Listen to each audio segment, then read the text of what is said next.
How do you get to know someone? Face-to-face interaction. This is something that I think that we have lost over the past years since I've been a kid, and it's just been progressing. And I believe that, we kind of lose sight of the importance of that face-to-face interaction. So, for example, this generation, you might have heard that this generation is very media oriented. You can see some of the kids that they only focus on, when they're on their phones, and nothing else is going on around them. So I think that that is a huge problem in society today, and I think that media is taking away the idea of the importance of that face-to-face interaction.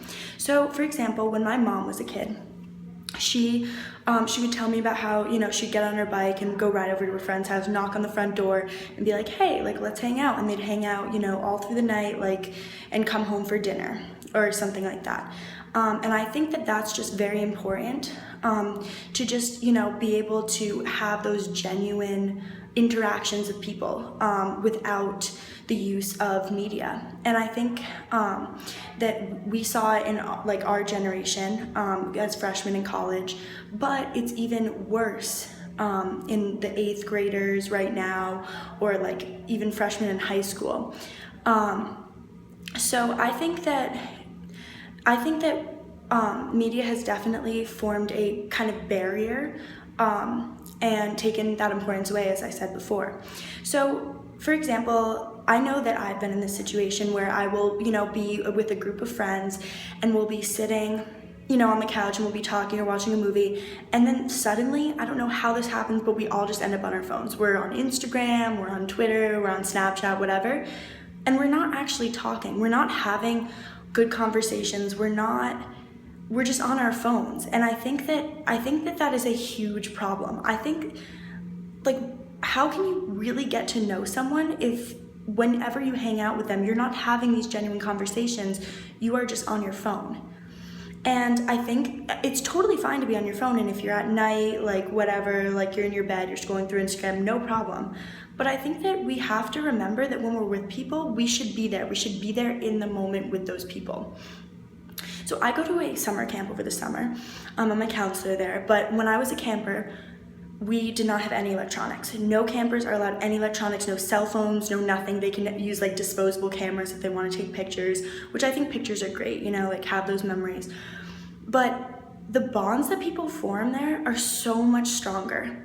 And even as a counselor, I'm allowed to have my phone, but I would just leave it. I would leave it places. It would end up dead in my friend's car, and I just did not use it because there was no need. I was talking to these people, and whenever we hung out, we were not just sitting on our phones. We were talking and having these great conversations, and I made the best friends of my life. And I think a lot of that had to do with the fact that we weren't, worrying about, oh, I need to document this on Snapchat. We were more thinking, okay, this is my friend, I'm talking to this person now, or I'm talking to this person now, or you know what, that conversation that I had with this person was amazing.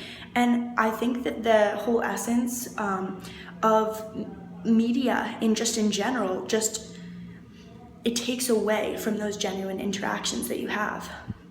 And I just believe that, if I'm not saying to get rid of social media, because yes, it totally connects people 100%. My friends because I'm from the East Coast, my friends who live on the East Coast, I get to FaceTime them and I get to text them, and you know what, it's awesome. It really is. It's great to be able to still have those connections with people even though they're not here. But I do believe that, when you're in a situation with people, you should fully be in that situation. You should not be on social media texting other people. Do that on your own time, because it's taking away from your interactions with people. And I think that has poisoned our generation, and it's gonna poison generations to come. And I think that it could be even worse. I was blessed to be able to understand this. And I think that a lot of generations don't. My sister, she's 2 years younger, and she doesn't understand the importance of that genuine interaction. And I think it's just something that we can't forget. And if we forget it, then we lose those bonds that we could have formed.